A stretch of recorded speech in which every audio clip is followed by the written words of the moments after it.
बिस्मिल्लाहिर्रहमानिर्रहीम। अस्सलाम वालेकुम। मैं हूं माया खान और मैं हूं शाहजेब अहमद और आप आज 8 मार्च को देख रहे हैं हमारे साथ बराह रास्त सुबह सवेरे पाकिस्तान। मीठी ज़बान से कही हर कड़वी बात मान लेती है, मीठी ज़बान से हर कही कड़वी बात मान लेती है। किस्मत जाने फिर भी क्यों औरत का इम्तिहान लेती है। हर किसी पर अपना हाल दिल अया नहीं करती, हर किसी पर अपना हाल दिल अया नहीं करती। अनजान बनी रहती है गो के सब जान लेती है। आज औरत मार्च, आज 8 मार्च के दिन आलमी दिन औरतों के हुकूक के हवाले से हम तमाम लोगों को, देखने वालों को, जिनकी माएँ बहनें बेटियां और तमाम खूबसूरत रिश्ते हैं, उन सबको आज का दिन बेहद मुबारक हो और आपको भी हैप्पी वुमेन्स डे। बिल्कुल हैप्पी वुमेन्स डे। और साथ में खवातीन के हुकूक को उजागर करने के लिए खासतौर पर यह दिन मनाया जाता है, दुनिया भर में मनाया जाता है, इस तरीके से पाकिस्तान में ही मनाया जा रहा है। और आज हम कोशिश करेंगे आपकी मुलाकात करवाएं बहुत सारी खवातीन से, बाहिम्मत खवातीन से, बहादुर खवातीन से, जो कि इस वक्त हम देख रहे हैं मुख्तलिफ शोबों में काम कर रही हैं, कामयाबी से काम कर रही हैं, आगे बढ़ रही हैं, पाकिस्तान का नाम रोशन कर रही हैं। लेकिन सबसे पहले प्रोग्राम के आगाज में सुबहनामा में हम जिक्र करेंगे कुछ सियासत का, उसके बाद आपकी मुलाकातें भी करवाएंगे। सबसे पहले सियासत की अगर बात करें तो हम देख रहे हैं जिस तरीके से एक सियासी हलचल मची हुई है मुल्क भर में। और अगर हम मुल्क का सियासी माहौल देखें तो इंतहाई गर्म है। एक तरफ हम देख रहे हैं कि बिलावल भुट्टो जरदारी साहब की जो है वो मार्च भी चल रही है, दूसरी जानिब उनकी जानिब से बयानात भी सामने आ रहे हैं, जैसे कि वो कह रहे हैं कि अब उन्होंने 24 घंटे का अल्टीमेटम दे दिया वज़ीर-ए-आज़म पाकिस्तान इमरान खान को इस्तीफा देने के लिए। लेकिन साथ में वज़ीर-ए-आज़म पाकिस्तान इमरान खान ये कह रहे हैं कि जमहूरी हुकूमत को कोई किसी किस्म का भी खतरा नहीं है। बिल्कुल ऐसा ही। अदम एतमाद वाले शौक पूरा कर लें। साथ भी जो है पंजाब की सियासत में भी हलचल आ चुकी है और इसका अगर आगे बढ़े तो अलीम खान और जहांगीर तरीन की जोड़ी बनने की इतलात भी आई हैं। वही वाली बात है ना, हमें एक जो बर्ड बता के जाती है वो सारी बातें। जबकि चौधरी परवेज इलाही का कहना है कि हालात तेजी से हुकूमत के हाथ से निकल रहे हैं। आइंदा चंद रोज मुल्क की सियासत के लिए कितने अहम है ये प्रोग्राम में आगे चल के आपको बताएंगे और बहुत सारी गहमा गहमी साथ में इस पर तफसीली बात करेंगे। लेकिन दूसरी जानिब जैसे कि रोजाना की बुनियाद पर हम आपको बताते हैं कि जिस तरीके से इस वक्त एक जंग का माहौल है, खासतौर पर रूस और यूक्रेन का जो मामला है, उसमें आलमी मईशत को हम देख रहे हैं कि उस पर ऊपर खौफनाक असरात आ रहे हैं। वो खौफनाक असरात मुरतब हो रहे हैं, चाहे वो पाकिस्तान हो या दीगर ममालिक हो। और जब हम तेल की कीमतों की बात करते हैं तो उसमें आलमी सतह पर इजाफा हो रहा है। खाम तेल की कीमतें 13 साल की बुलंद तरीन सतह पर पहुंच चुकी हैं। अगर हम बरतानवी ब्रेंट ऑयल की बात करें तो $130 फी बैरल का हो चुका है। बिल्कुल ऐसा ही। अमरीकी WTI जो है वो क्रूड ऑयल $126 फी बैरल पर जो है वो ट्रेड और रूसी ऑयल और गैस पर पाबंदियों के बायस कीमतें मजीद बढ़ने का जो है वो खदशा भी सामने आया है। सोने की कीमत में भी तेजी से जो है वो हलचल मची है और फी ऑन्स $2000 तक पहुंच चुका है। यानी कि सिर्फ तेल की कीमत नहीं है, जो आपका सोना है वो भी महंगा होता जा रहा है, गंदम की भी कीमतें, गंदम की कीमतें भी ऊपर जा रही हैं। तो जाहिर बात है जिस तरीके से जो माहिरीन है वो भी जिक्र कर रहे थे, बार बार ये खदशा जाहिर कर रहे थे कि पॉसिबिलिटी है कि अब हम देखेंगे कि आलमी सतह पर जब कीमतें बढ़ेंगी, चाहे वो तेल की कीमतें हो या कुछ भी हो, उसके असरात मुरतब होंगे, खासतौर पर इस खित्ते पर भी मुरतब होंगे। इसके साथ साथ हम दूसरी जानिब अगर पाकिस्तान की बात करें तो यहां पर एक रिलीफ मिलेगा आप लोगों को। इस तरीके से मिलेगा कि जो ऑयल है, साथ में आटा है, चीनी है, फिर दालें हैं, इस पर सब्सिडी दी जाएगी क्योंकि यूटिलिटी स्टोर्स कॉर्पोरेशन ने यूटिलिटी स्टोर्स पर मार्च के लिए 2 अरब 43 करोड़ 37 लाख रुपए की सब्सिडी मुख्तस कर दी है। तो ये तो एक अच्छी खबर सामने आ रही है। थोड़ा सा रिलीफ आप लोगों को मिल जाएगा यूटिलिटी स्टोर्स की जानिब से। बिल्कुल ऐसा ही है कि वज़ीर-ए-आज़म के प्लान के तहत ऑब्वियसली इस हवाले से बहुत ज्यादा जो है वो आसानी भी आएगी। लेकिन साथ में अपना शाहजेब और अपनी अम्मा, उनके लिए हैप्पी वुमेन्स डे, हमारी अम्माओं को हैप्पी वुमेन्स डे, हमारी बहनों को हैप्पी वुमेन्स डे, मेरी भाभियों को हैप्पी वुमेन्स डे, मेरी तमाम भतीजी भांजियों, घर में भांजी भतीजे सब बच्चियों को, सबके भतीजे भांजियों को happy women's day, happy women's day. God bless you all. अगर आप लोग हैं तो रौनकें हैं। जहां बेटी होती है, जहां मां होती है, वहां रौनक होती है। तो ये रौनकें बहाल करने के लिए ही, हुकूक हासिल करने के लिए ही यूनाइटेड नेशंस में जब इसकी बुनियाद रखी गई तो वो इसीलिए रखी गई थी कि इनकी रौनकें, इनकी हिम्मत, इनका हौसला, इनकी जो जुर्रत है उसको किसी की नजर न लगे और मजीद उसमें अल्लाह पाक जो है वो और पॉलिश अदा करे। क्यों शाहजेब? बिल्कुल। और हमारी खवातीन जो हैं वो एथलीट्स भी हैं, इसके साथ साथ हम दुश्मनों के लिए खास तौर पर ललकारती बहादुर खवातीन भी हैं जिनसे आज आपकी मुलाकात भी करवानी है। वो आज हमारे साथ प्रोग्राम में मौजूद होंगी क्योंकि हम जब जिक्र करते हैं तो हम लेडी डॉक्टर्स भी हैं, हम अक्सर अपने हॉस्पिटल जाते हैं, लेडी डॉक्टर्स हमें नजर आती हैं, पुलिस में काम करती हुई बहादुर खवातीन हमें नजर आ रही हैं, एथलीट्स हमें पाकिस्तान का नाम रोशन करती नजर आती हैं। हर शोबे में खवातीन आगे बढ़ रही हैं, मर्दों के शाना बशाना काम कर रही हैं, और आज के दिन का मकसद भी यही है मनाने का कि उनको और सपोर्ट किया जाए।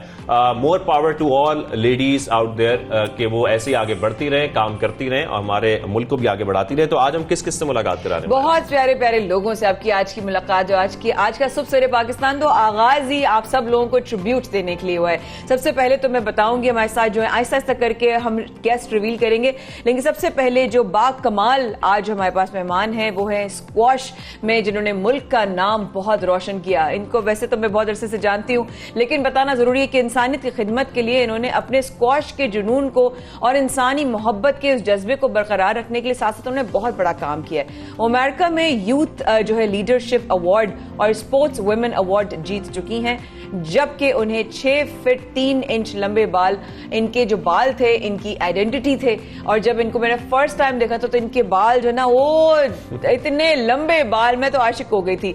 लेकिन इन्होंने अपने इतने लंबे बाल, जिनकी मैं फिर दोहरा दूं 6 फीट 3 इंच लंबे बाल अतिया करने का आलमी एजाज भी हासिल है। जाहिब कमाल आज हमारे साथ मौजूद हैं। 1100 क्लब लगाने का आलमी रिकॉर्ड भी इन्होंने कायम किया है, और क्या क्या इनके बारे में बताऊं। सबसे पहले उनको खुशामदीद कहते हैं। अस्सलाम वालेकुम। वालेकुम सलाम and lovely to meet you again. So happy to have you. Happy women's day. साथ साथ आपकी एक और बड़ी बाहिम्मत, बहुत ही जुर्रत वाली हमारी बहन से मुलाकात करवाएंगे कि बताया है कि जनाब हम दुश्मनों को ललकारती बहादुर खातून सब इंस्पेक्टर जनाब फराइज की अंजाम दही में कोई कसर नहीं छोड़ती है। भाई एक तो औरत, ऊपर से सब इंस्पेक्टर, वर्दी साथ में हो तो फिर उसके अज़म को और उसकी हिम्मत को कौन रोक सकता है। हमारे साथ हमें ज्वाइन किया है आज हमारी बहुत ही प्यारी बहन ने। बिल्कुल हमारे साथ मौजूद है तर्जुमान Karachi police sub inspector Shazia भी। कैसी हैं आप? खैरियत से? ठीक ठाक है? आप दोनों का हम खुशामदीद कहेंगे। पहले मैं साहब आपसे बात करना चाहता हूं, और सबसे पहले मैं आपसे ये जानना चाहता हूं कि आपके बारे में जो हम देख रहे हैं, आप स्क्वॉश प्लेयर भी हैं, आपने अपने बाल भी अतिया कर दिए, एक आलमी रिकॉर्ड भी बना दिया, तो ये सब जो है एक तरह से आपकी कामयाबियां भी हैं, आपके लिए बहुत बड़ा एजाज भी है। सबसे पहले बताइएगा आजकल आप किस चीज में मसरूफ हैं? आजकल एथलीट भी हैं, स्क्वॉश भी चल रही है, क्या कुछ चल रहा है? स्क्वॉश भी चल रही है, और मैं ये कहूँगी कि मेरा फोकस बहुत था अपनी कंट्री के लिए कुछ करना, सबसे मेन चीज़। और जैसे माया भाजी ने बताया कि वुमेन्स हर चीज़ में आगे हैं, और मैं कहती हूँ कि अगर हमें और सपोर्ट मिले तो हम और आगे जाएंगे। और जहाँ तक आपने पूछा कि मैं आजकल क्या कर रही हूँ, कोविड की वजह से मेरी थोड़ी सी प्रैक्टिस ब्रेक हुआ था, लेकिन मैं वापस प्रैक्टिस में आ गई हूँ, और मैं अमेरिका में कोच हूँ, और मैं स्क्वॉश की कोचिंग भी करती हूँ। और अभी मैंने रिसेंटली जॉन हॉपकिंस यूनिवर्सिटी की कोचिंग भी की है वहाँ पर, और नेवी से हमारा मुकाबला हुआ था और हम लोग जीत कर आए थे। और मेरी कोशिश होती है मैं जहाँ भी जाऊँ अपनी कंट्री का नाम रोशन करूँ, और मेरी कोशिश होती है कि मैं जहां भी स्टैंड करूं मैं पाकिस्तान का नाम रोशन करूं। Love you for this. Sub inspector Shazia ji, क्या बात है, रोबदार पर्सनालिटी है आपकी। मतलब मैं तो आपको देखा माशाल्लाह से, एक तो खातून हो, ऊपर से वर्दी हो, क्या मतलब खूबसूरत कॉम्बिनेशन है। कैसी हैं आप? मैं ठीक हूँ अल्हम्दुलिल्लाह। और जैसे भी आपने कहा कि एक औरत होने की हैसियत से पुलिस डिपार्टमेंट का हिस्सा बनना मेरे लिए बड़े एजाज की बात है। क्या बात। और ये भी मेरे लिए एजाज की बात है कि मैं पाकिस्तान पुलिस में पहली खातून तर्जुमान मुकर्रर हुई। मैं शुक्रगुजार हूँ अपने सीनियर्स की कि उन्होंने मुझ पर एतमाद किया और मुझे इस पोस्ट के काबिल समझा, और मैं अपने फराइज सर अंजाम दे रही हूँ। आज के दिन वुमेन्स डे के ऊपर इजाजत के साथ पहला सवाल आप दोनों से करूंगी कि आज के दिन वुमेन्स डे को आप कैसे देखती हैं? आपकी नजर में वुमेन्स डे क्या है? वुमेन्स डे देखिए, खवातीन, हम अक्सर सुनते हैं कि मेल डोमिनेटिंग सोसाइटी है, औरत को हमेशा फ्लरिश करने के लिए सपोर्ट की ज़रूरत पड़ती है। हालांकि मैं कहती हूँ कि अंदर से अगर आप स्ट्रांग हैं, आपका जज्बा है, तो आप कुछ भी कर सकते हैं। एक औरत के लिए कुछ भी कर गुजरना मुश्किल ज़रूर होता है, पर नामुमकिन नहीं है। आप एक दफ़ा हिम्मत करें, फिर देखें कि आपके लिए रास्ते किस तरीके से खुलते चले जाते हैं। हाँ, फैमिली सपोर्ट बहुत ज़रूरी होता है, वो प्राइमरी है। पहले आप खुद क्या करना चाहते हैं, आपको ये डिसाइड करना है।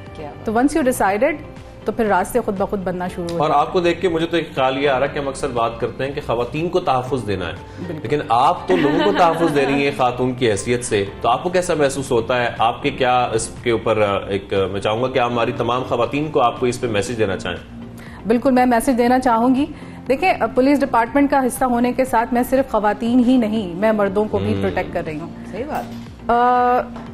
किसी भी दूसरे महकमे के मुकाबले में पुलिस में काम करना थोड़ा सा जिस्मानी और जहनी दोनों तौर पर मुश्किल जरूर है, लेकिन यहाँ आकर इस डिपार्टमेंट का हिस्सा बनकर आप एक मजलूम की मदद कर सकते हैं। आप लोगों को इंसाफ की फराहमी के लिए उसकी मदद करके उसके रास्ते हमवार कर सकते हैं। लेकिन जो कल्बी सुकून किसी की मदद करके हासिल होता है ना, मेरा नहीं ख्याल कि वो किसी दूसरे प्रोफेशन में हो सकता है। ये है, और ये जज्बा हो तो फिर क्या ही बात है। और साथ में साहब आप भी मुझे ये बताइएगा, मेरे तो खैर ज़हन में एक सवाल आ रहा है आपसे, मैं जो पूछना चाहता हूँ कि एक एथलीट के लिए इतने लंबे बाल संभालना, स्क्वॉश साथ खेलना, पहले तो ये बताएं कितना मुश्किल था आपके लिए? मेरे लिए बहुत मुश्किल था, टू बी ऑनेस्ट। मैं जब टूर्नामेंट्स पे जाती थी, पहली बात तो ये बहुत कम लोगों को पता था कि मेरे इतने लंबे बाल हैं। अच्छा। मैं बन बना के रखती थी, लेकिन सेम बात के जब आपके अंदर जज्बा होता है, जब आपके अंदर हिम्मत होती है एंड आपको कंट्री के लिए कुछ करना होता है, तो आपका फोकस बहुत ज्यादा होता है उस चीज पे।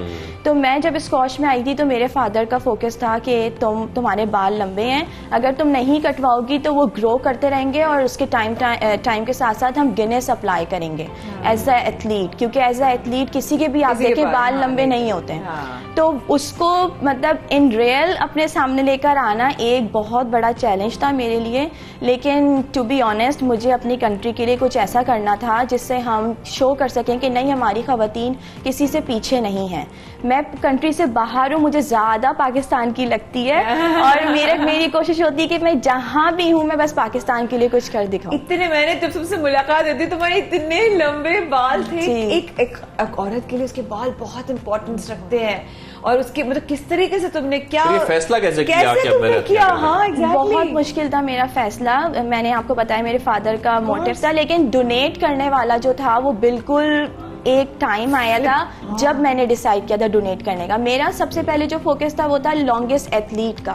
डोनेशन की उसमें कोई भी बात नहीं थी, तो मैं मेंटली तौर से प्रिपेयर नहीं थी कि मुझे डोनेट करना है अपने बाल। लेकिन जब फिर मैंने सोचा कि मैंने इतने बड़े बाल रखे हैं और वो मैं जब किसी के लिए कुछ करना चाहती हूँ तो क्यों ना मैं अपने बाल डोनेट करूँ, और उससे फिर दूसरे बच्चों की हेल्प हो जाएगी। और मैंने उनको लाइफ अपने सामने देखा, तो मुझसे मुझे हिम्मत चाहिए थी, और मेरी फैमिली ने मुझे बहुत सपोर्ट किया कि नहीं तुम्हें डोनेट करने चाहिए। तो बस यहाँ से मुझे हिम्मत आई और मैंने बच्चों के लिए So proud of you। अच्छा शारदा जी, मैं आपसे एक सवाल करना चाहती हूँ। इस तरह आपने अभी अपने पिछले जवाब में कहा कि मैं एक औरत होकर औरत की नहीं बल्कि मर्दों की भी जो है हिफाजत कर रही होती हूँ। एक मर्दों की सोसाइटी, वैसे कहा था शाहजेब भी कहते हैं कि शुरू से ही कहा था कि मर्दों की सोसाइटी है, मर्दों की सोसाइटी मेल डोमिनेटिंग है। उस डोमिनेटिंग सोसाइटी में खड़े होकर सबकी आंखों में आंखें डालकर बहसियत औरत कितना मुश्किल है, कितना आसान? बस इतना ही मुश्किल है जैसे कि एक कदम, पहला कदम बढ़ाना मुश्किल होता है, बस इतना ही मुश्किल है। वो जो एक फासला होता है ना एक कदम का, दैट्स इट। आप जब वो एक कदम बढ़ा लेते हैं फिर सारी चीजें आसान होना शुरू हो जाती हैं। डिपेंड करता है कि आप वो कदम कब उठाते हैं, डिसीजन तो आपने लेना है ना। तो मैं ये समझती हूँ कि हमारी खवातीन को आगे आना चाहिए। आप इस प्रोफेशन का जब हिस्सा बनते हैं ना तो आप खुद को सबसे ज्यादा, मैं समझती हूँ ये जो पुलिस का महकमा है सबसे ज्यादा प्रोटेक्शन फराहम करता है। अच्छा। मैं पुलिस डिपार्टमेंट को ज्वाइन करने से पहले दीगर महकमों में भी काम कर चुकी हूँ, लेकिन जो सेंस ऑफ प्रोटेक्शन मुझे इस डिपार्टमेंट ने दिया मुझे दूसरे डिपार्टमेंट्स में नहीं मिला। तो कम फॉरवर्ड आइए और पुलिस का हिस्सा बने और अपने साथ साथ दूसरों की भी मदद करें। यकीनी तौर पर बहुत सारी ऐसी खवातीन, ऐसी बच्चियां होंगी जो आपसे इंस्पिरेशन, और फिर जाहिर बात है जब ऐसे खवातीन आगे आती हैं तो फिर उनसे इंस्पायर होकर बाकी बच्चियां भी कोशिश करती हैं कि हम आगे बढ़े, पुलिस डिपार्टमेंट को ज्वाइन करें, क्योंकि हम मुख्तलिफ डिपार्टमेंट्स में देख रहे हैं, खासतौर पर हमारी आर्म्ड फोर्सेज हो या हमारा पुलिस डिपार्टमेंट हो, इसमें खवातीन और लड़कियां अब बहुत आगे बढ़ती जा रही हैं। बिल्कुल ऐसे ही है। और अब आते हैं दोबारा से, अब जब तुमने एक जवाब कहा कि जब पाकिस्तान से बाहर रहती हो तो मुझे ज्यादा पाकिस्तान का, क्या यही जज्बा तुमने और लड़कियों में जो पाकिस्तान से हैं या उनकी फैमिली पाकिस्तान से है या पाकिस्तान से नई गई हो, वही जज्बा तुमने वो देखा या वो मिस किया, या क्या लगता है कैसे उजागर करना चाहिए?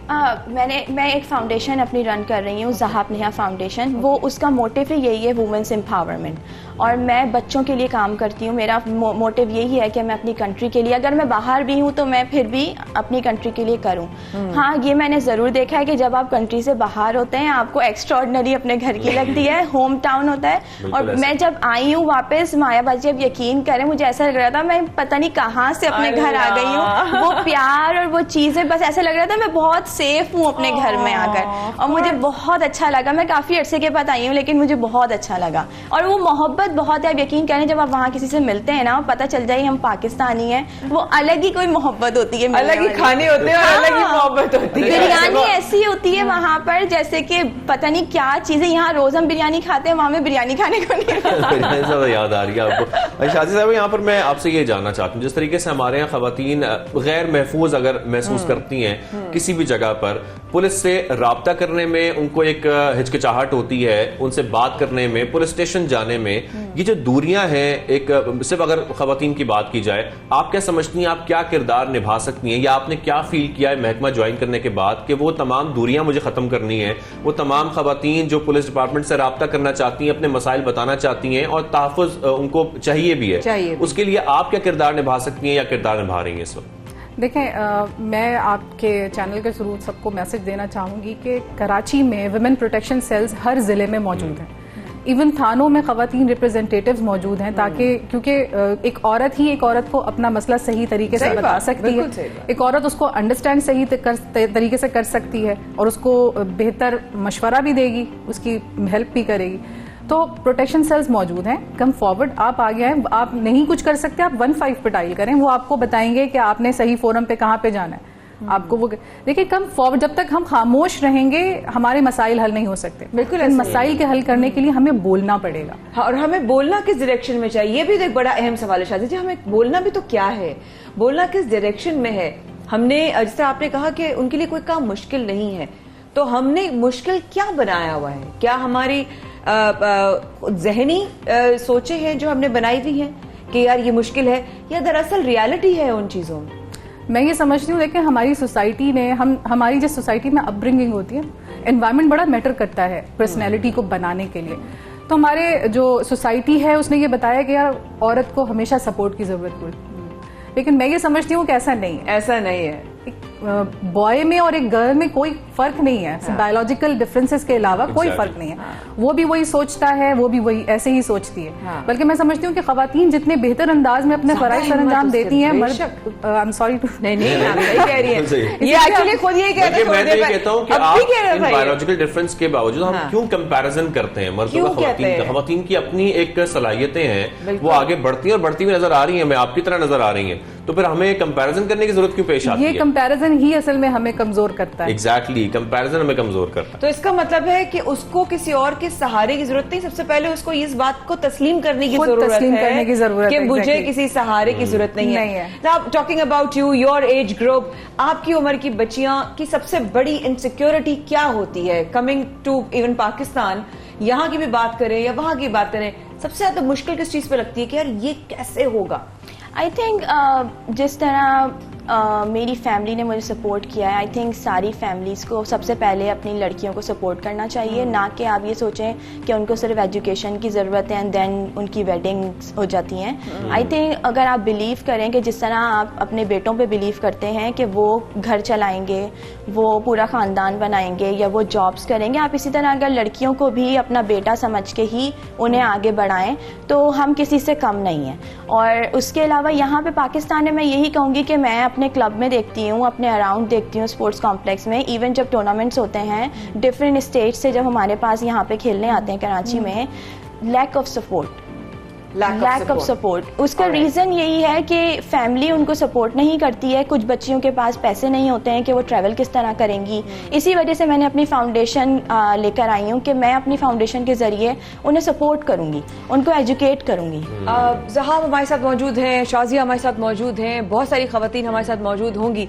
एक बड़ा अहम सवाल इन लोगों से करूँगी इस वक्फे के बाद। जिस साहब ने बार बार कहा मेरे वालिद साहब, शाजिया का भी, मेरा भी, and I am very sure आप सब लोगों की जिंदगियों में एक ऐसे वालिद, एक ऐसे भाई, एक ऐसे शौहर, एक ऐसा बेटा या एक ऐसा मेल फिगर जरूर होगा जिसने आपको जरूर हिम्मत दिलाई होगी, पीठ थपथपाई होगी। सफ़े के बाद happy women's day. We are celebrating women's day today on Subh Savere Pakistan. Please do stay with अस।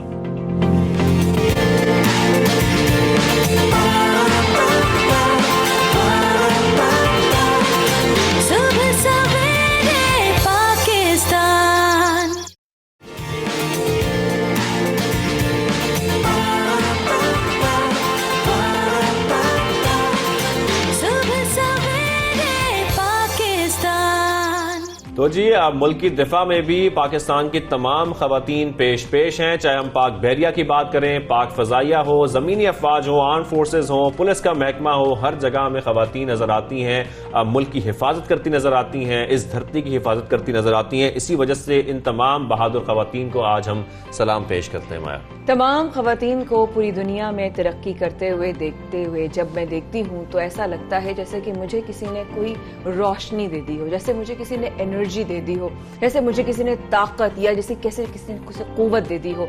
किसी ने मुझे आज, मेरी मेंटोर ने एक बड़ी प्यारी बात की आज सुबह में, और मैंने उनको जब वुमेन्स डे कॉल करके विश किया तो उन्होंने मुझे कहा कि एक स्ट्रांग औरत वो नहीं है जो कि जिसके पास बहुत पैसा हो, जिसके पास बहुत ज्यादा ताकत हो, जिसके पास बहुत सारा वसाइल हो। मजबूत औरत या वुमेन्स डे उस औरत के बारे में है जो गिरे लेकिन गिर कर रुकी ना रहे और वो फिर उठ जाए। तो आज के दिन तमाम खवातीन को बहुत बहुत ही आलमी दिन मुबारक हो।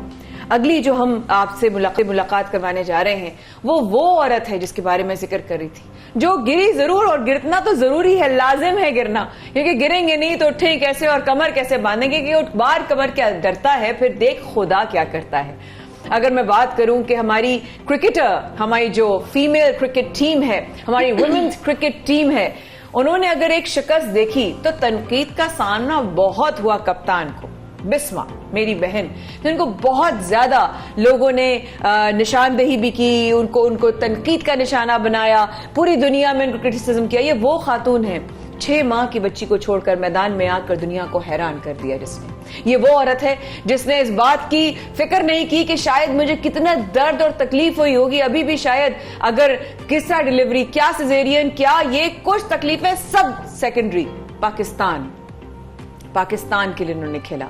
कौमी वुमेन टीम की कप्तानी बिस्मा मारूफ ने मुश्किल हालात में टीम को सहारा दिया, और सबसे पहले शाज़े वाली बात कि अपने आप को सहारा दिया। 50 बनाई और उसी बेटी के नाम कर दिया जिसने उनको दुनिया में, जब वो आई तो उसने माँ का दर्जा दिया। जब वो आई तो उनकी जिंदगी में एक तरफ कप्तानी थी और एक तरफ माँ थी, और उसने क्या चूज किया? कप्तानी। बिल्कुल, और जैसे कि बिस्मा मारूफ का हम जिक्र कर रहे हैं, मुश्किल हालात थे और उसमें उन्होंने टीम को सहारा दिया, 50 स्कोर किया, सबको हैरान किया, क्योंकि पिछले मैच में हमने देखा था, क्योंकि वर्ल्ड कप चल रहा है, मैच में ऑस्ट्रेलिया के खिलाफ जो वुमेन टीम है उन्होंने पहले बैटिंग करते हुए 190 रन बनाए हैं, लेकिन साथ में पिछले मैच में कुछ परफॉर्मेंस उनकी अच्छी नहीं रही, लेकिन उसके बाद उन्होंने कमबैक किया। उन्होंने सबको ये जवाब दिया कि मैं अभी भी उसी अच्छे तरीके से अच्छा परफॉर्म कर सकती हूँ, सबको चुप करा सकती हूँ, और उन्होंने चुप कराया भी। साथ में बिस्मा ने नाकाबिले शिकस्त 78 रन बनाए। बिस्मा ने बेटी की पैदाइश के 6 माह बाद, जैसा कि माया जिक्र कर रही है, उनकी ग्राउंड में वापसी हुई है, और ये वापसी सिर्फ ग्राउंड में नहीं हुई है, उनकी क्रिकेट की वापसी है ये, और तमाम खवातीन के लिए एग्जाम्पल बनकर वो सामने आई है। और साथ साथ ये जो शाज़ेब रन बनाए उन्होंने, मैं अपने मेहमानों को भी सच बताऊं, ये जो जीत थी उन्होंने अपनी उस बेटी के नाम की कि दिस इज फॉर हर, ये उसके लिए है। और जिस तरीके से उन्होंने ये अपना तमाम पहाड़ जैसी सिचुएशन जो है वो पार की, इस पर इनको वाकई में खैर तहसीन है, और हम सबकी तरफ से ढेरों मुबारकबाद भी साथ साथ। और तस्वीरें और उनकी जो तमाम चीजें हैं वो मीडिया पे बहुत ज्यादा शाज़ेब जो है वो वायरल भी हो रही हैं, उनकी बेटी तो ऑलरेडी काफी वायरल होती जा रही हैं, जो हम देख रहे थे डगआउट में भी तमाम जो दूसरी टीम्स के प्लेयर्स थे वो भी आकर उनको उनके साथ खेल भी रही थी, साथ उनको हंसाने की कोशिश भी कर रही थी। तो ये तमाम वीडियोस और जो पिक्चर्स हैं वो वायरल हो रही हैं, लेकिन बिस्मा मारूफ की परफॉर्मेंस पर हमको सलाम पेश करते हैं, और हम उम्मीद करते हैं कि आगे भी वो इस तरीके से परफॉर्म करेंगी और बेहतरीन परफॉर्म करेंगी। अब हम वापस आते हैं अपने गेस्ट की तरफ जो हमारे स्टूडियो में मौजूद हैं, और हम सबकी तरफ से बिस्मा मारूफ, आपको, आपकी पूरी टीम को हमारी तरफ से हैप्पी वुमेन्स डे। तो जनाब बड़ा प्यारा दिन है, हर दिन मेरे ख्याल खवातीन का है वुमेन्स डे। क्या बात है, फौरन मेरा जुमला जो है मुकम्मल कर दिया। तो अगर हम बात करते हैं, बार बार शाजिया ये भी जिक्र कर रही हैं अपने वालिद साहब का, मैं आपसे जिक्र करूं कि आपकी कामयाबी के पीछे किस मर्द का हाथ है, और अगर वो ना होते तो क्या आप कर पाती जो आज आपने अचीव किया है? मैं आज जो कुछ भी हूँ अपने वालिद की वजह से। क्या बात है। उन्होंने मुझ पर एतमाद किया, मुझे पढ़ाया। ऐसा नहीं कि बेटों पर फौकियत उन्होंने बराबर रखा, वाह वाह। बल्कि शायद मुझे ज्यादा एतमाद दिया। मैं गली में खेलने जब जाती थी तो मेरे अब्बू कहते थे जाने दो, भाई कहते थे अब्बू नहीं जाने दो। मैं नहीं चाहता कि ये इसकी शख्सियत दब जाए। लड़कों के साथ खेल कूद कर बड़ी हुई, को एजुकेशन में तालीम हासिल की ड्यू टू माई फादर। मैंने एयरलाइन की जॉब की। मेरे अब्बू ने मुझ पर एतमाद किया कि नहीं मेरी बेटी कर सकती है। मैं आज जो कुछ भी हूं अपने अब्बू की वजह से। आई लव यू अब्बू, I love you. Thank you so much. बहुत क्रिटिसिज्म सहा है मेरे अब्बू ने मुझे यहाँ तक पहुँचाने के लिए, हमारे फैमिली के, कम्युनिटी के लोगों ने, कि आप पुलिस जैसे इदारे में अपनी बेटी को भेज रहे हैं। तो लेकिन अब्बू ने हार नहीं मानी। उन्होंने कहा नहीं ये मेरी बेटी, मेरा बेटा, मेरा सब कुछ है, और मुझे मालूम है ये मुझे फख्र से मेरा सर बुलंद कर देगी। और आज वही जो क्रिटिसाइज करते थे अपने छोटे छोटे काम लेके मेरे अब्बू के पास आते हैं कि यार आप प्लीज अपनी बेटी को कह दें कि ये करते।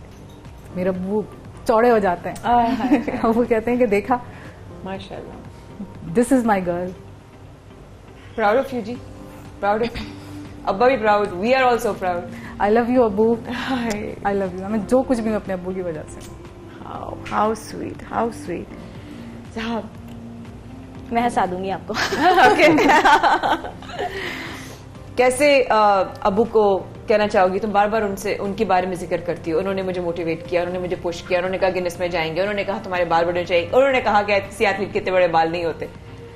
How would you tell the I world? Think मैं ये सबको बताना चाहूंगी कि घर में जो सबसे पहली इंस्पिरेशन होती है वो फादर ही होते हैं। इवन जब आप शादी के लिए अपने लिए कोई लड़का देखते हो या कुछ, तो आप ये देखते हो कि नहीं जैसा मेरे फादर हैं वैसे ही होना चाहिए, क्योंकि आप किसी दूसरे से इंस्पायर नहीं होते। जो घर में पेरेंट्स होते हैं आप सबसे पहले उनसे इंस्पायर होते हो। तो मेरे फादर ने मुझे बचपन से बहुत सपोर्ट किया। हम सिर्फ 2 बहनें हैं, मेरा कोई भाई नहीं है। तो हमारे घर में ये नहीं था कि बेटा नहीं है तो बेटियों को हम इस तरह रखेंगे या इस तरह। उन्होंने बेटा समझा। मैंने अपना घर में जब यहाँ थी या मैं भी वहाँ हूँ, मेरी सिस्टर इवन, हम लोग बिल्कुल बेटों की तरह रहते हैं। गाड़ी चलाना है, कोई पानी की बोतल ऊपर लेकर आनी है, कोई ग्रॉसरी एक्स्ट्रा है तो वो ऊपर लेकर आनी है। इट्स नथिंग के वो कोई कह के बोलते ना लड़कियां ज्यादा भारी चीज नहीं उठाओ कमर दुख जाएगी समथिंग, इस तरह बिल्कुल नहीं है। हमें बहुत स्ट्रांग रखा उन्होंने शुरू से। और अगर किसी ने कुछ कहा तो कभी उन्होंने किसी को ब्लेम नहीं दिया, लेकिन पीछे से हमें गाइड किया, कि मोटिवेट किया कि ना कि हम सैड हो जाएं और उस स्टोरी को लेके बैठ जाएं।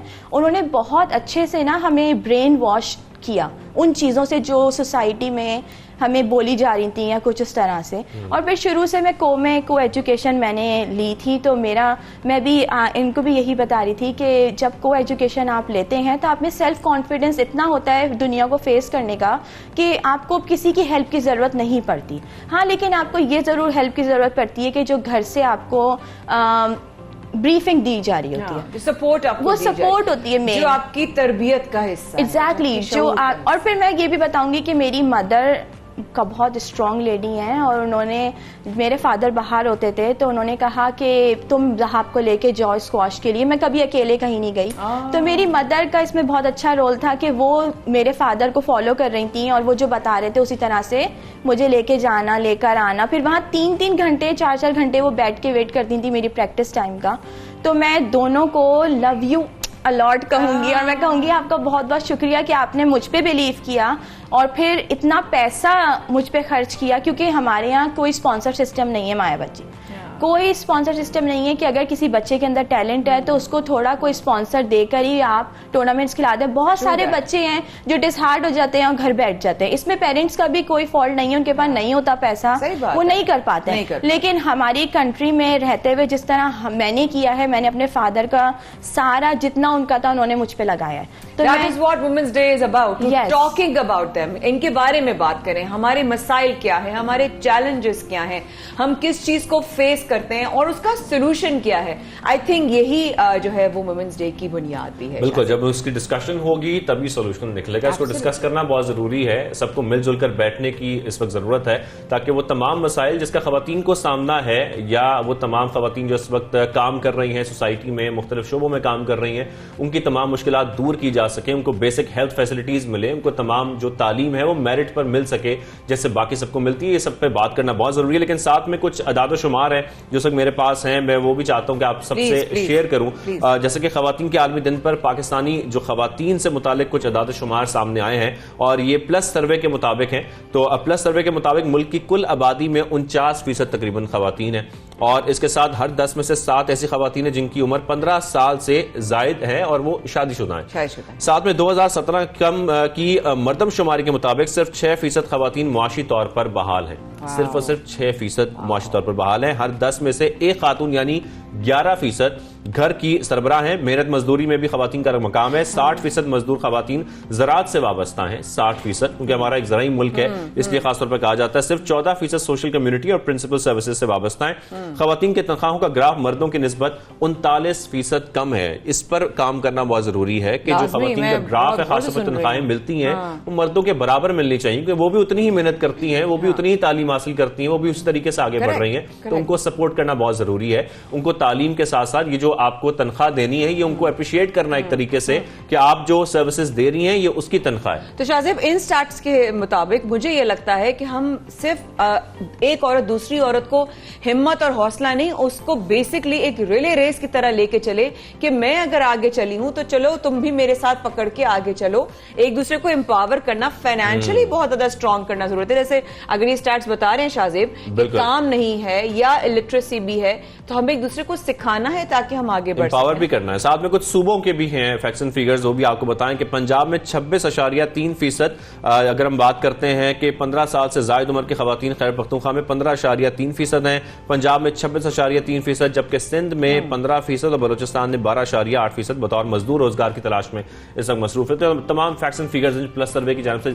जारी किए गए हैं, या आप लोगों के साथ शेयर करने इसलिए जरूरी है क्योंकि जब हम डिस्कशन करते हैं, जब हम बात करते हैं खवातीन की, तो हमें यह मालूम होना चाहिए कि हमारे मुल्क में इस वक्त खवातीन की आबादी कितनी है, उनकी जरूरियात कितनी है, क्योंकि जब तक आपको पॉपुलेशन के बारे में नहीं पता होगा, आपको उनकी आबादी के बारे में नहीं पता होगा, आप उस पर काम नहीं कर सकते। उसके बाद उस पर पॉलिसी मेकिंग होनी चाहिए। अब ये देखिए कि अगर यहाँ पर 15 साल से ऊपर की जो लड़कियां हैं जिनकी शादियां हो गई हैं और अब या नहीं हुई हैं, या 15 साल से उम्र की जो खवातीन हैं, उनका जरा स्टेटस अगर देखें तो इनमें अगर बेवाओं की तादाद देखें 7% है, 7% विडोज के लिए क्या काम हो रहा है, क्या कर सकते हैं हम, कैसे उनको मदद कर सकते हैं। किसी के बच्चे हैं, किसी के नहीं है, अगर नहीं है तो अपनी कफालत करना भी तो है ना, सरवाइव भी तो करना है ना, कैसे वो चलेंगी। अगर हम देखें किनकी शादी बिल्कुल नहीं हुई 15 साल से ऊपर की, वो 25% हैं। अब वो 25% जिनकी शादियां नहीं हुई, या तो वो उन बच्चियों में से होंगी जो घर की सहायता जिम्मेदारी भी कर रही होंगी, या उनमें से होंगी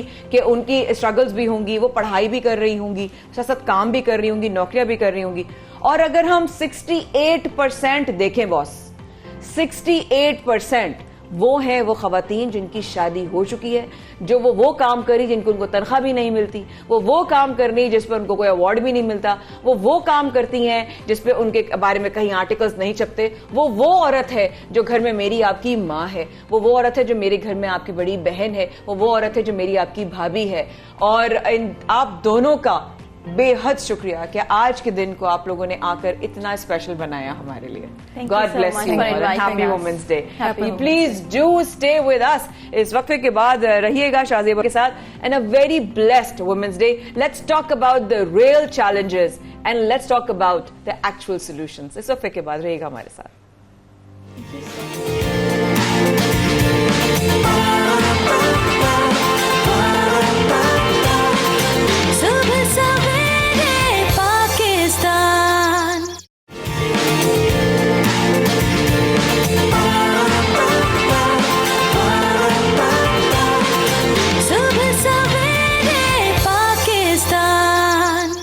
वेलकम बैक। आप देख रहे हैं सुबह सवेरे पाकिस्तान, माया खान और शाहज़ेब अहमद के साथ। तो खवातीन से बातें और भी करनी है। खवातीन का दिन आज खासतौर पर मनाया जा रहा है 8 मार्च, और आपकी मुलाकात भी करवाएंगे एक और गेस्ट से भी। लेकिन उससे पहले कुछ मुल्क में सियासी हलचल चल रही है, और जिस तरीके से हम देख रहे हैं कि सियासी गर्मा गर्मी हो रही है, मुलाकातें हो रही हैं, कुछ ऐलानात किए जा रहे हैं, और बहुत सारी अब बातें खुलकर सामने आ रही हैं। तो उसके बाद पॉलिटिकल बात करना अब बहुत लाजमी है, और इस पर हम जानने की कोशिश भी करेंगे कि सूरत-ए-हाल किस तरफ जा रही है। मुख्तलिफ जमातों से हम बात करेंगे, जिसकी मार्च चल रही है उनसे भी बात होगी आज, और साथ में ऑपोजिशन की जमातों से भी बात होगी, हुकूमती नुमाइंदे से भी बात होगी कि असल में सियासत में चल क्या रहा है। क्योंकि हम ये भी देख रहे हैं कि अलीम खान साहब की मुलाकात हुई है, जो जहांगीर तरीन ग्रुप है उनसे, और उसमें भी कुछ बड़े अहम ऐलानात सामने आए हैं। साथ में उनके अरकान की जानिब से यह भी कहा जा रहा है कि अगले 48 घंटे बड़े अहम है। ये किस हैसियत से अहम है, किस वजह से अहम है, ये जानना ही बहुत जरूरी है। साथ साथ एक बात भी बहुत जरूरी है, आम इंसान, आम शहरी, आम पाकिस्तानी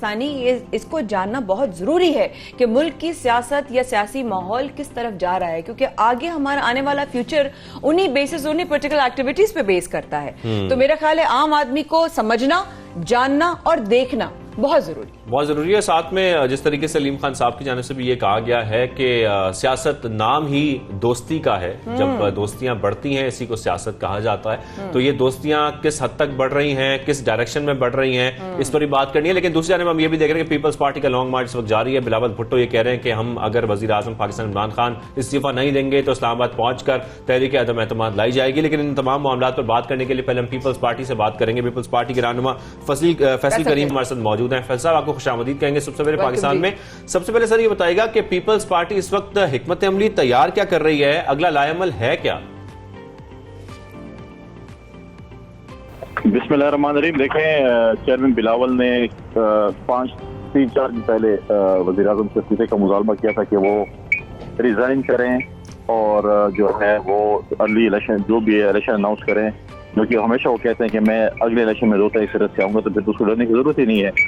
अदरवाइज जब हम इस्लामाबाद पहुंचेंगे उसके बाद हमारा ये प्रोग्राम है कि अदम एतमाद की तहरीक एक जमहूरी तरीका है, जिसको हमेशा बिलावल कहते रहे हैं PDM में भी कि हमें हमेशा जमहूरी तरीके इस्तेमाल करेंगे। अदम एतमाद एक जमहूरी तरीका है, और इंशाअल्लाह ताला हमारा होमवर्क पे कंप्लीट है, और हम अदम एतमाद के जरिए। लेकिन वैसे साहब, क्या तहरीक अदम एतमाद के नंबर पूरे हैं? क्योंकि वज़ीर आज़म इमरान खान ने तो कहा है कि तहरीक अदम एतमाद नाकाम होगी। देखें, मीडिया वाले भी कहते थे और वज़ीर आज़म भी कहता था जब यूसुफ गिलानी सेनेट का इलेक्शन कर रहे थे, तो और उसने कहा था कि आप लोग भी कहते थे कि तारीख में ऐसी कभी बात नहीं, और हम कहते हैं हमेशा तारीख लिखी जाती है। तो हमने पहले भी तारीख लिखी है, और इंशाअल्लाह बहुत जल्द हम एक और तारीख लिखने जा रहे हैं कि वक्त के वज़ीर आज़म के खिलाफ अदम एतमाद की तहरीक आई और वो कामयाब हुई। साथ में फैसल साहब, जिस तरीके से हम देख रहे हैं नदीम अफजल चंद की पीपल्स पार्टी में शमूलियत, बिलावल भुट्टो जरदारी साहब की भी, मंजूर भट्टो की दावत दी गई है उनकी जानिब से भी। क्या कहा जाए कि आने वाले दिनों में कोई अहम विकेटें गिर सकती हैं? बहुत से लोग हमारे साथ राब्ते में हैं, और जो इस वक्त PTI में भी हैं वो बहुत से लोग हमारे साथ राब्ते में, जो सिटिंग पार्लियामेंटेरियन भी हैं। चेयरमैन बिलावल भुट्टो जरदारी साहब ने ऐलान किया है कि अब मैं हर शख्स, हर उस बहन और भाई को हम दावत दे रहे हैं जो किसी जमाने में उस पार्टी के किसी ने ये भुट्टो का नारा लगाया था, जो पार्टी में किसी वक्त में, चाहे वो शहीद जुल्फ़िकार भुट्टो के वक्त में था, चाहे वो शहीद बेनज़ीर भुट्टो के वक्त में था, और नाराज हो गया या फिर किसी वक्त उसमें हुआ था, तो उनको हम वेलकम करते हैं, सिवाय कुछ लोगों पे हमारे रिजर्वेशन हैं। नहीं फैसल साहब, पंजाब में भी चौधरी बरादरान से मुलाकातें हुई, बलूचिस्तान के पार्लियामेंट लीडर यार मोहम्मद रिंद भी आसिफ जरदारी से मिले। अब क्या पीपल्स पार्टी सूबों में तब्दीली के लिए भी एक साथ काम कर रही है? बिल्कुल जी, हम मरकज में भी लगे हुए हैं और सूबों में भी लगे हुए हैं, और आप देखेंगे कि इंशाल्लाह पहले हम फेडरल में तब्दीली लेके आएंगे, फिर हम प्रोविंस में भी तब्दीली आएंगे। जब बुनियाद जाएगी तो बिल्डिंग खुद ब खुद गिर जाएगी।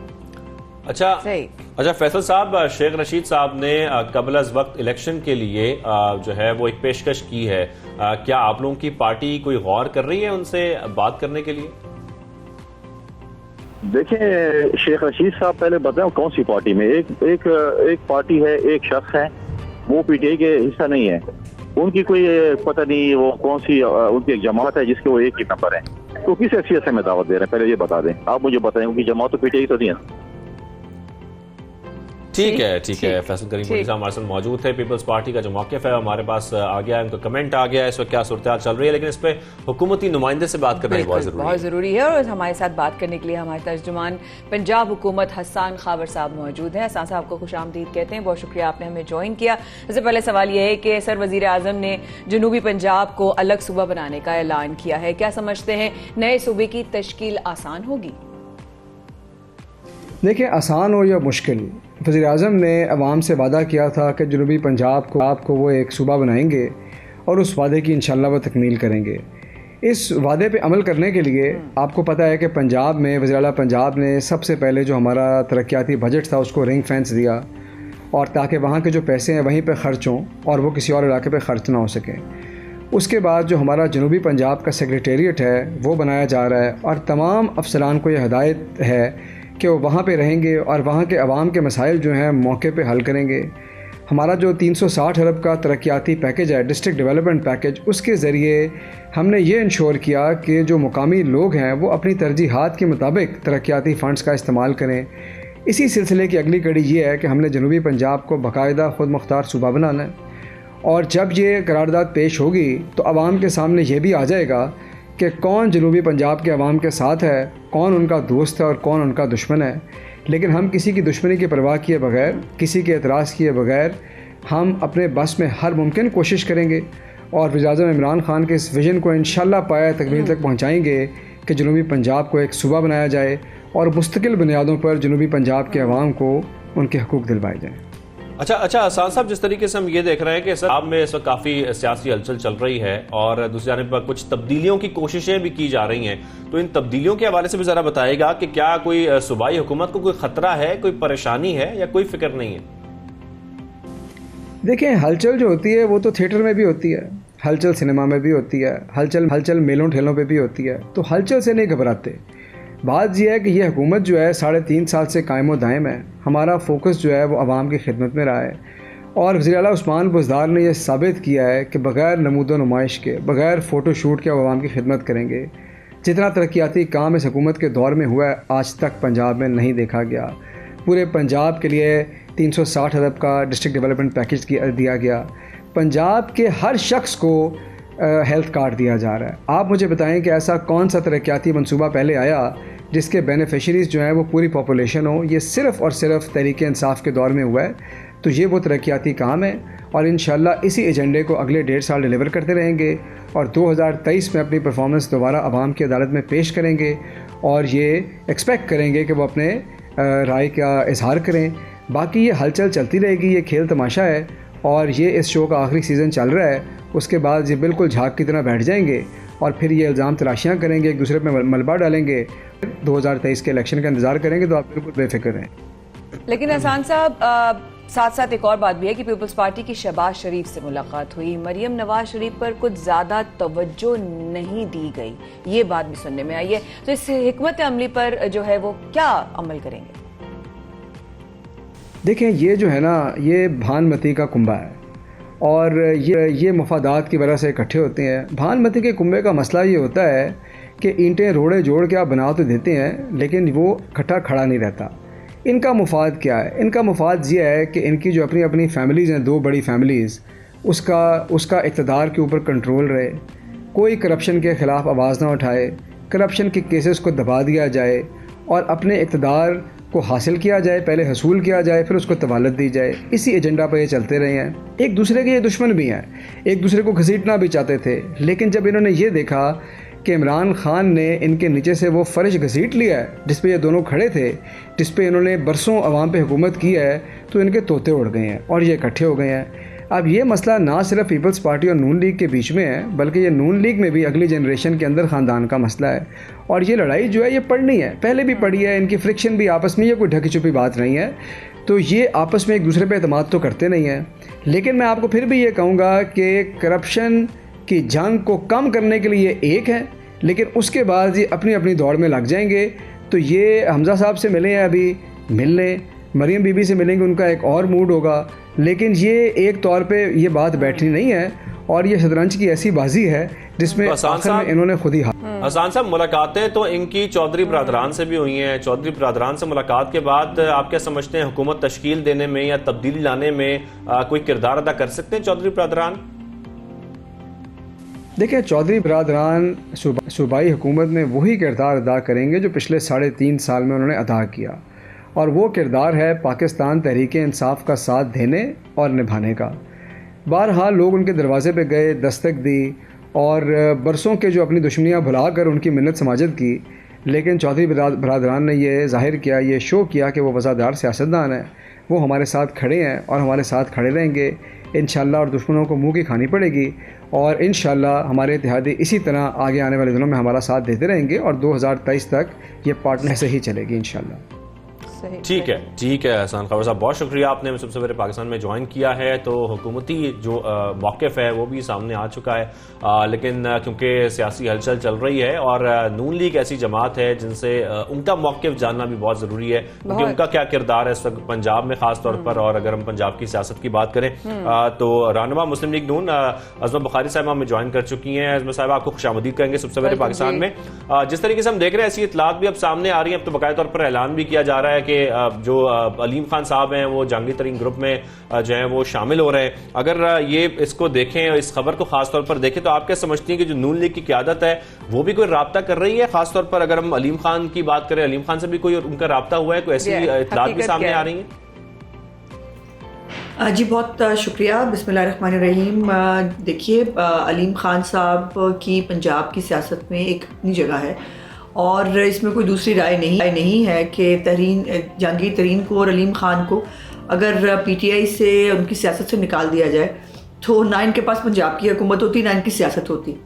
सो अलीम खान साहब जो हैं वो बहुत अरसे से आपको मालूम है कि वो पार्टी के साथ कंफर्टेबल नहीं थे, और अब उन्होंने जहांगीर तरीन ग्रुप के अंदर शमूलियत का फ़ैसला किया है तो ज़ाहिर है उनका ज़ाती फ़ैसला है। और अदम एतमाद की जहाँ तक बात है तो हम तो हर एक से जो है वो रिक्वेस्ट कर रहे हैं कि इस अवाम दुश्मन हुकूमत के ख़िलाफ़ उनको खड़े होना चाहिए, और उस हवाले से जो भी इसके अंदर जो है वो अपना रोल प्ले कर सके उसको करना चाहिए। और ज़ाहिर है जिन लोगों ने दोबारा इलेक्शन लड़ने हैं और अपने हलकों में जाना है उनके लिए इमरान खान से जान छुड़ाना जो है वो ज़रूरी है। वो इमरान खान की सियासत के साथ अपने हलकों में नहीं जा सकते। तो देखते हैं कि आने वाले दिनों में अलीम खान साहब जो है वो क्या करते हैं। उज़्मा साहबा, लेकिन सूबाई और वज़रा अरकान भी असम्बली में से कई अहम मुलाकातें हुई उनकी आपस में, तो ऑब्वियसली तहरीक अदम एतमाद का ऑप्शन भी आ रहा है। ये कहा जा रहा है कि क्या समझती हैं आपके नंबर्स अगर पूरे हैं, और नंबर्स नून लीग में क्या किरदार अगर पूरे हैं तो अदा करेगी?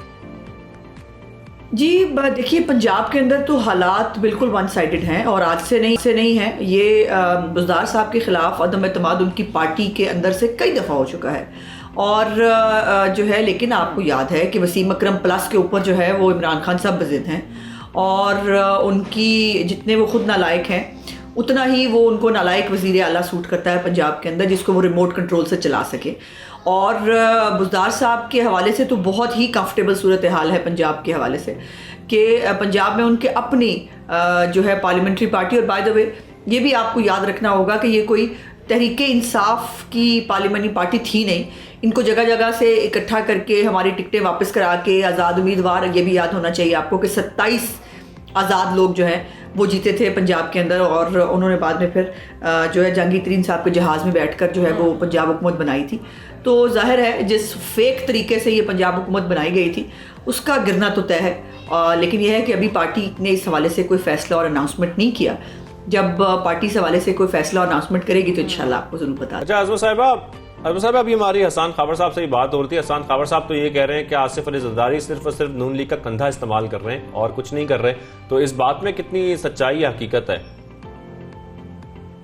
कमाल की बात यह है कि जो खुद सारी ज़िंदगी लोगों के कंधों पे चढ़ के आए हैं, जिनकी सारी सियासत इमरान खान की वो कंधों पे है या उंगलियों पे है या इशारों पे है, वो दूसरों को क्या कंधा बताएंगे। तो हसन खबर साहब के लिए मेरा मशवरा है कि वो फाफा कुटनियों वाली जो है वो हरकतें ना करें, वो सूट नहीं करती उनको।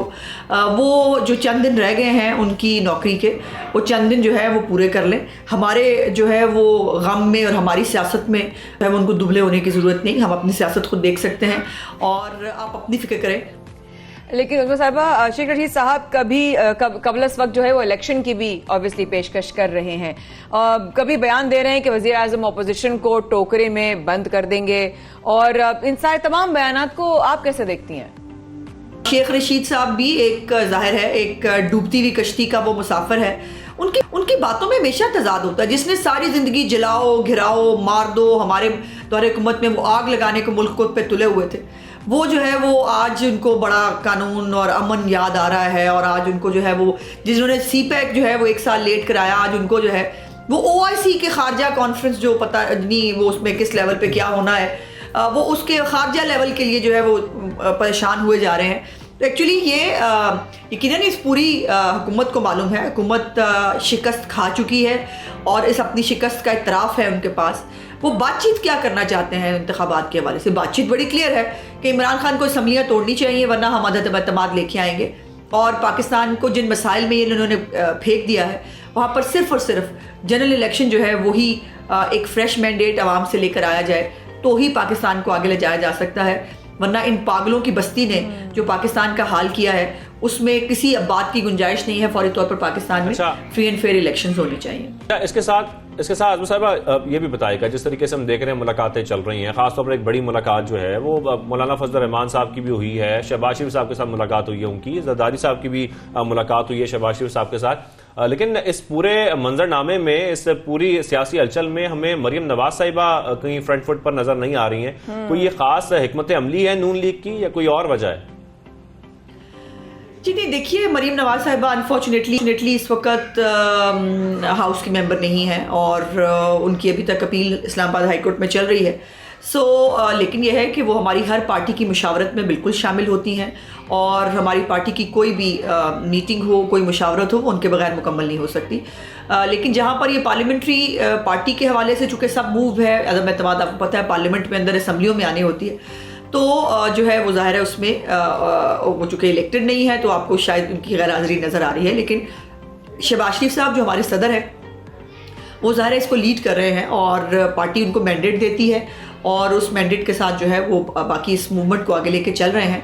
बहुत जल्द इंशाअल्लाह ताला जब मरीम नवाज साहिबा भी हाउस के अंदर होंगी तो एक पार्लियामेंट्री जो उनका एक रोल होगा वो भी जो है वो फिर आपको नजर आएगा। सियासतदान वो बहुत मकबूल सियासतदान है, उन्होंने अपनी मकबूलियत भी साबित की है, अपने आप को सियासतदान भी एक बहादुर साबित किया है। एक पार्लियामेंट का एक रोल उनके लिए रह गया है, इंशाल्लाह वो भी बहुत जल्द पूरा हो जाएगा। अच्छा जुल्फ़िकार साहबा, आइंदा जो चंद रोज हैं वो मुल्क की सियासत के लिए बहुत ही अहम है।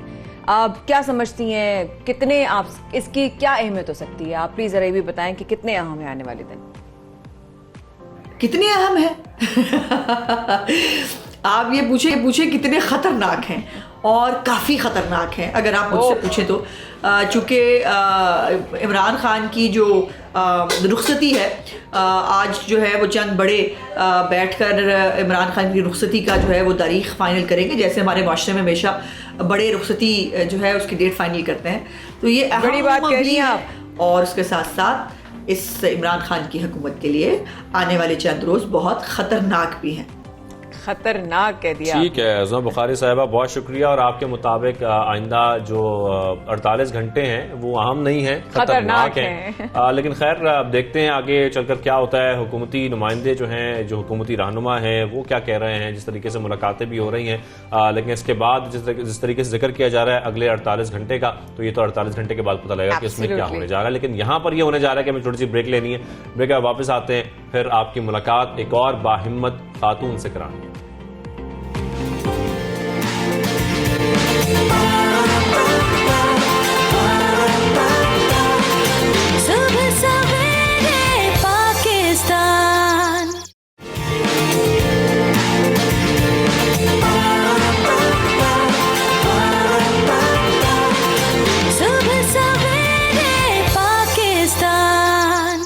Welcome back. आप देख रहे हैं सुबह सवेरे पाकिस्तान। और खवातीन की क्योंकि आज बात हो रही है, खास तौर पर खवातीन का दिन मनाया जा रहा है, तो खवातीन हम देखते हैं कि तालीमी मैदान में भी किसी से पीछे नहीं है।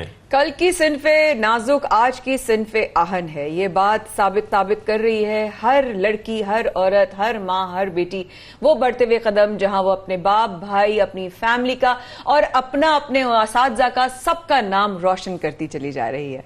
तो शाहजेब, हम एक बहुत ही खास इंसान से मुलाकात करने वाले बिल्कुल, हैं। और खास इंसान की जो वजह शोहरत है वो इस वक्त हम रिसेंटली एक और कहानी भी है वो भी आपको बताएंगे कि क्या हुआ, कैसे वो एकदम बहुत ज्यादा वायरल भी हो गई, मशहूर भी हो गई, लेकिन साथ में उनकी कुछ सर्विसेज भी हैं। उन्होंने रिसेंटली जो है CSS मुकम्मल किया है और मुकम्मल करने के बाद फॉरेन सर्विसेज में इस वक्त ज्वाइन भी वो कर चुकी हैं। तो आपकी हम मुलाकात करवाते हैं डॉक्टर लारेब शेख से। लारेब, कैसी हैं आप? खुशामदीद कहेंगे आपको और women's day. Thank you so much for having me and welcome. मैं ठीक हूँ इस वक्त बिल्कुल। Thank you. अच्छा, सबसे पहले तो लारेब मैं आपसे ये पूछना चाहता हूं, हम आपकी फॉरेन सर्विसेज के बारे में भी बात करेंगे, ये भी बात करेंगे कि आपकी अभी तक की जो चैलेंजेस थे वो कैसे रहे, लेकिन एक वीडियो हमारी स्क्रीन पर इस वक्त चल रही है जो यकीनी तौर पर PSL की ऑडियंस की है। ये वीडियो एकदम वायरल हो गई, बहुत ज्यादा वायरल हो गई और लोग इसको हम देख रहे थे, मुख्तलिफ किस्म के इस पे कमेंट्स भी आ रहे थे। ये जरा इसके बारे में बताइएगा, ये हुआ क्या था? एक्चुअली बिल्कुल अनएक्सपेक्टेड था, मेरा प्लान भी बहुत अनएक्सपेक्टेडली बना था। मैच आने से 2 घंटे पहले मेरी फ्रेंड ने मुझे टिकट्स दी थी, तो हम लोग वहाँ एंटर हुए और within 5 minutes out of nowhere camera था सामने और मुझे पता भी नहीं था कि इतनी टाइम के लिए मेरे पे रहेगा। और मैं देख रही थी और बस असल में मैं स्कोर बोर्ड देख रही थी क्योंकि मैं लाहौर कलंदर्स को सपोर्ट कर रही थी उस वक्त, और उस वक्त विकेट्स 3 गिर गई थी। तो बहुत मुश्किलों से फाइनली मेरे घर वाले माने थे फाइनल में जाने के लिए, तो मैं गई और लाहौर हार जाता तो बस रोने वाली थी। वीडियो के स्टार्ट में मैं थोड़ा सा रो भी रही हूँ, लेकिन फिर कैमरा आया तो मैं खुश हो गई, फिर मैं हंसने लग गई। लेकिन बस यही है, that's it। वैसे हम देखते हैं कोई भी फैन एक दफा, हर PSL में एक फैन मशहूर जरूर होता है। हाँ, इस दफा तो माशाल्लाह काफी अल्लाह ताला ने क्रिकेटर्स भी अच्छे निकाले, टैलेंट भी अच्छा निकाला, तो जो ऑन ग्राउंड फैंस थे वो भी बहुत प्यारे प्यारे निकाले, वो भी प्यारे प्यारे निकाले। अच्छा डॉक्टर लारेब, हम साथ साथ ये भी देख रहे हैं कि CSS और फिर foreign services, me my self daughter of a foreign officer, मुझे पता ही है सफर आसान नहीं होता।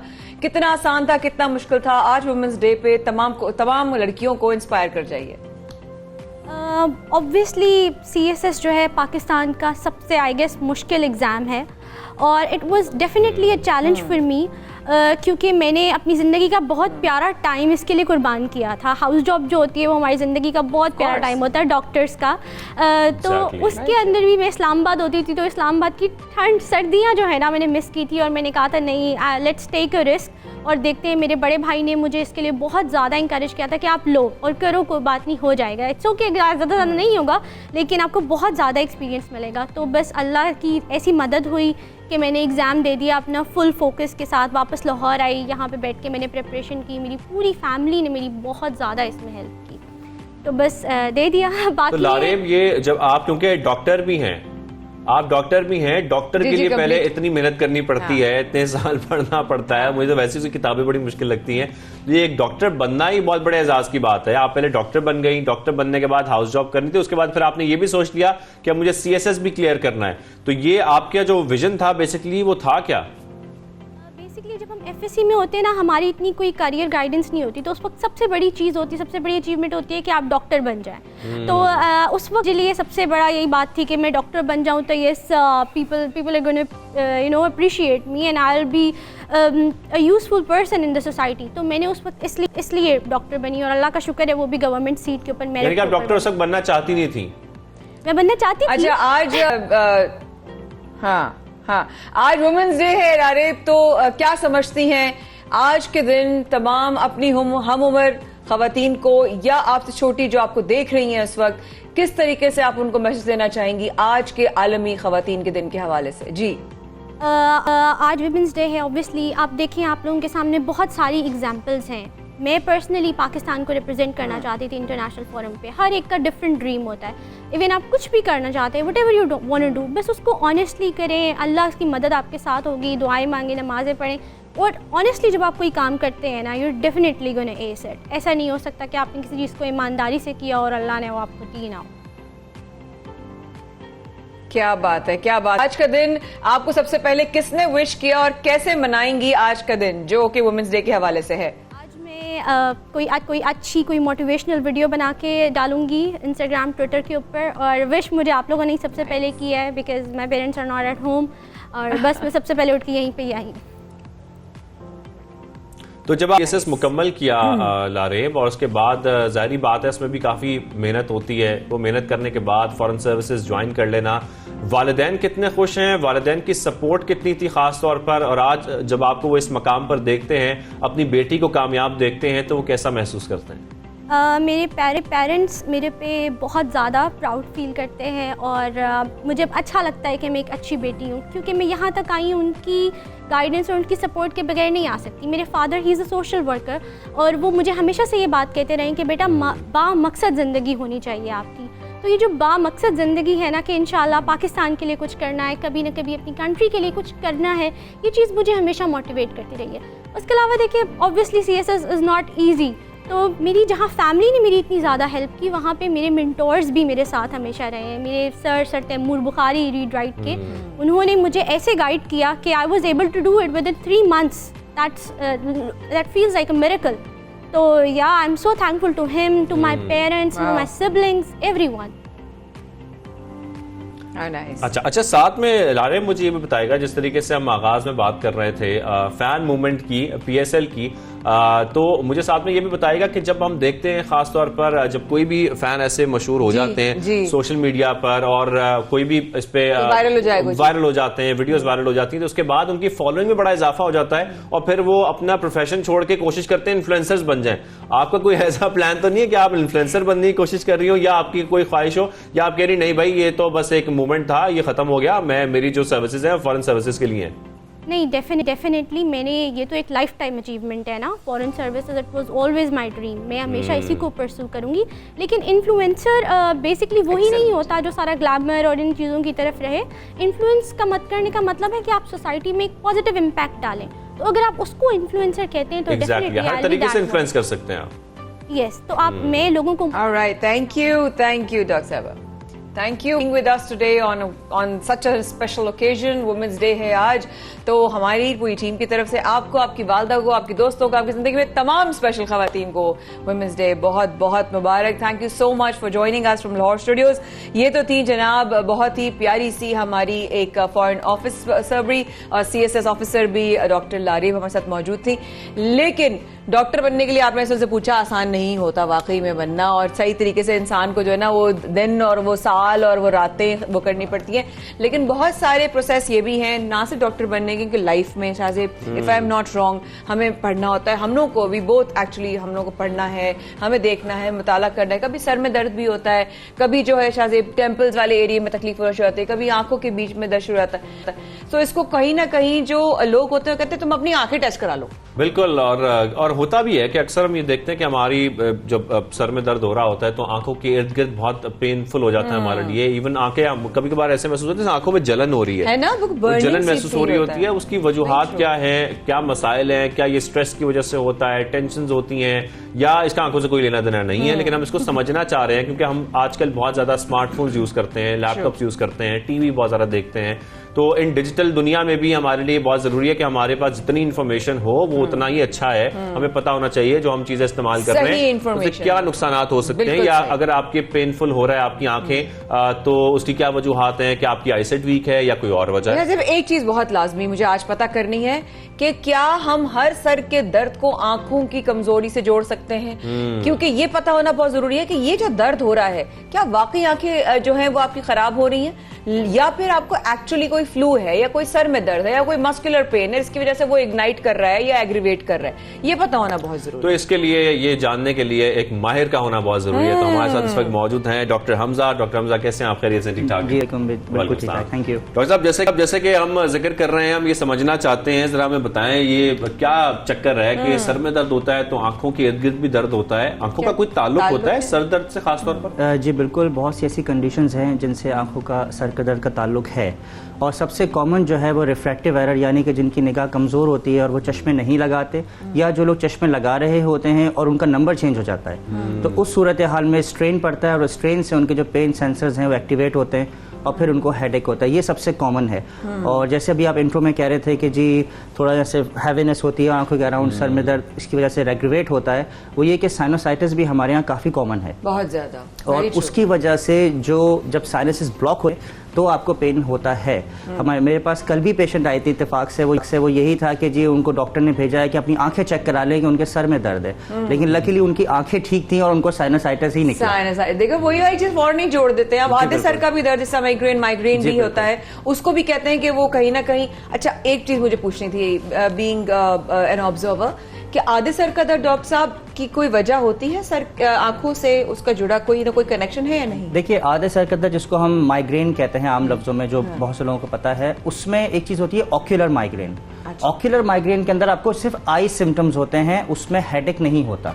अच्छा। और अगर हेडेक होता है तो वो फिर डिफरेंट टाइप ऑफ माइग्रेन होता है। अच्छा। कुछ लोगों को खाली फ्लैशेस आती हैं और फिर जाके सर में दर्द होता है, कुछ लोगों को फ्लैशेस नहीं आती और डायरेक्ट सर में दर्द हो जाता है। तो ये थोड़े से डिफरेंट हैं, लेकिन ऑक्यूलर माइग्रेन डेफिनेटली एक एंटाइटी है जिसकी वजह से भी सर में दर्द हो सकता है। कैसे पता चले डॉक्टर साहब कि ऑक्यूलर माइग्रेन है? वो फिर आपको डॉक्टर से चेक कराना होगा कि अगर आंखों में खाली दर्द हो रहा है, अगर आंखों में नहीं, अगर आंखों में दर्द हो रहा है तो उसकी डिफरेंट कॉज है। लेकिन मैंने कहा अगर ऑक्यूलर माइग्रेन होगा तो उसमें हेडेक नहीं होता है, उसमें फ्लैशेस वगैरह आती हैं, आपको थोड़ा ऑरा सा फील होता है, लेकिन हेडेक नहीं होता। अच्छा, अक्सर ये प्रॉब्लम आती है कि क्योंकि जैसे कि हम जिक्र कर रहे थे स्मार्टफोन्स का, इलेक्ट्रॉनिक डिवाइसेस का बहुत ज्यादा इस्तेमाल अब बढ़ गया है, चाहे बच्चे हों बड़े हों, सब लोग इस्तेमाल करते हैं। अक्सर रात के वक्त मुख्तलिफ लोगों की शिकायत होती है कि हमें आंख के इर्द गिर्द एक प्रेशर महसूस होता है। क्या वो इन इलेक्ट्रॉनिक डिवाइसेस की वजह से प्रेशर महसूस होता है या कोई और वजह है, उनकी आईसाइट वीक है, उनको चेकअप कराना चाहिए उसकी? देखिए, जब भी हम क्लोज वर्क में काम करते हैं, चाहे हमारे पास आईपैड हो, फोन हो या कोई भी और डिवाइस हो, तो उससे एक इंड्यूस रिफ्रैक्टिव एरर हो जाता है। यानी कि जिन बच्चों को या लोगों को चश्मे का नंबर नहीं होता, उनको चश्मे का नंबर इंड्यूस हो जाता है, जिसकी वजह से स्ट्रेन पड़ता है और स्ट्रेन से उनको हेडेक होता है। और खासतौर पर रात में, मैंने एक बात पहले भी कही थी एक जगह, कि अब तो मोबाइल फोन्स के अंदर ब्लू लाइट फिल्टर का एक ऑप्शन आ गया है। तो मैं सबसे कहता हूं कि मगरिब से लेके फजर तक आप ऑटोमेटिक उसको सेट कर दें कि जैसे मगरिब हो ब्लू लाइट फिल्टर पे चला जाए, ताकि आपकी आंखों पे वो थोड़ी रेस कम जाए और आपको स्ट्रेन कम हो। क्योंकि हमारी आदत है कि लाइट कम है कमरे की, या रात को सोते हैं या बेड पे अंधेरे में यूज कर रहे होते हैं, तो पहली बात तो ऐसे नहीं करना चाहिए। लेकिन अगर फिर भी करना चाहते हैं तो ब्लू लाइट फिल्टर जरूर उसको ऑन रखें, उससे उनको कम जरा महसूस होगा सर में दर्द। अच्छा डॉक्टर साहब, चश्मे का नंबर बदल जाए और आपको पता भी ना चले, लेकिन आप फर्ज करें कह रहे एक चश्मा मेरा नया है, ये टूट गया, चलो यार पुराना रखा है वो निकाल लो। अक्सर लोग ये करते हैं, वो जो रखा है ना वो निकाल लो, वो उसमें मुझे नजर आ जाएगा, लेकिन वो लगाते लगाते सर में दर्द शुरू हो जाता है। बिल्कुल ये ऐसा ही है कि जैसे मुझे अगर चश्मा नहीं है और मैं किसी और के ग्लासेस लगा लूं, तो एक सेकंड तो खुशी में अच्छा लगेगा कि मैंने किसी ग्लासेस पहन लिए, लेकिन जब थोड़ा टाइम गुजरेगा तो I start feeling the headache और मेरे यहाँ फ्रंटल में दर्द होना शुरू हो जाएगा। ये वैसे ही है कि अगर आपके पास पुराने ग्लासेस रखे हुए, उनका प्रिस्क्रिप्शन डिफरेंट है, और अब आप नए ग्लासेस पहनना चाहेंगे लेकिन आप पुराने पहन लें, तो आपका ब्रेन उसको एक्सेप्ट नहीं करता। तो डॉक्टर साहब किसी और के ग्लासेस भी नहीं पहनने चाहिए? बिल्कुल नहीं पहनने चाहिए। मतलब अगर लोग शौक के अपने आप को शौक के 1-2 मिनट के लिए तो ठीक है, 1-2 मिनट के लिए पहन सकते हैं, लेकिन लॉन्ग टर्म नहीं पहनने चाहिए, क्योंकि उससे हमारे जो आई के मसल्स है ना वो थोड़े फटीग में चले जाते हैं। डॉक्टर साहब, जिस तरीके से हम ये भी बात करते हैं आंखों के बारे में, मैं चाहता हूँ सारी इन्फॉर्मेशन आज आपसे मैं हासिल करूँ, सारी इन्फॉर्मेशन निकालूं हम, क्योंकि मैं खुद भी मेरी आईसाइट वीक है और उसकी वजह से अब जाहिर है कभी आपका नंबर चेंज हो जाता है, कुछ भी हो जाता है, लेकिन एक प्रेशर फील होता है। कभी कभार ये भी आपको लगता है कि आपकी, और अक्सर लोग ये कहते भी हैं कि सिर्फ आपकी आंखों के लिए ग्लासेस तो हम पहन रहे हैं, लेकिन विटामिन्स की जरूरत भी होती है, कुछ उनकी जरूरियात भी होती हैं जो आपकी डाइट से मुकम्मल नहीं हो रही होती, तो उसके ऑल्टरनेटिव्स में हम विटामिन्स ले लेते हैं। विटामिन्स लेना, क्योंकि बहुत से लोग खुद से इस्तेमाल कर रहे होते हैं, कोई विटामिन्स रिकमेंडेड ना भी हो तब भी इस्तेमाल कर रहे होते हैं आंखों के लिए, करने चाहिए नहीं करने चाहिए, या रिकमेंडेड हो सिर्फ तब करने चाहिए? देखिए, आपने बहुत अच्छा सवाल किया और अक्सर पेशेंट भी ऐसे ही पूछते हैं कि हम क्या खिलाएं, बच्चे को भी क्या खिलाएं। अगर आपकी डाइट हेल्दी है, उसमें हर चीज़ का एक प्रोपोर्शन है इन अ वीक, तो आपको किसी भी सप्लीमेंट की जरूरत नहीं है, ठीक है।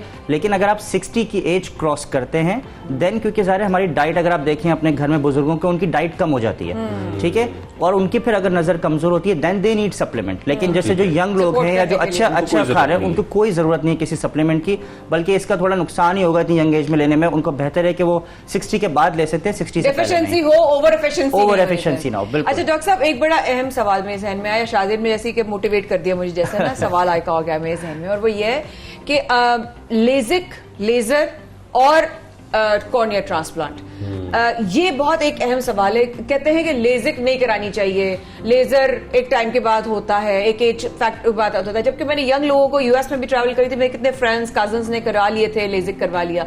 क्या वजूहात है इंसान लेजिक नहीं करवा सकता या करवाना चाहिए, और how safe is the cornea transplant? देखिए लेसिक की पहले बात करते हैं। लेसिक एक अच्छा ऑल्टरनेटिव है उन लोगों के लिए जो अपने कॉन्टैक्ट लेंस या प्रिस्क्रिप्शन ग्लासेस नहीं लगा सकते, ठीक है, लेकिन उसके लिए भी एक क्राइटेरिया है, कुछ टेस्ट होते हैं पहले, अगर आपकी एलिजिबिलिटी उसमें पूरी उतरती है then you go for it. आपने जो एज की बात की, आइडियल एज ये होती है 21 से लेकर 35, this is the ideal age for LASIK, ठीक है। और अगर आप बात करते हैं कॉर्निया ट्रांसप्लांट्स की, तो वो भी माशाल्लाह हमारे यहाँ बहुत ही जदीद किस्म के कॉर्निया ट्रांसप्लांट होने लगे हैं, जिसमें पहले तो एक होता था अगर आपको कोई भी मसला हो तो एक ही किस्म का ट्रांसप्लांट होता था जिसमें 16 यानी कि 16 टांके आते थे, ठीक है। अब ये हो गया है कि कॉर्निया की 5 लेयर होती हैं, जिस लेयर में मसला है आप सिर्फ उसी लेयर को हटाइए, और उसमें जो खास तौर पे जो बॉटम लेयर है या 5th लेयर है उसमें तो कोई भी स्टिच नहीं आता अगर आप वो ट्रांसप्लांट करें, क्या हो भी जाता है और पेशेंट को कोई स्टिच भी नहीं आता। रिहैबिलिटेशन उसकी सिर्फ 2 वीक्स की है, 2 वीक्स के बाद you will get your baseline vision, जो उनकी पहले नजर थी वही बहाल हो जाएगी।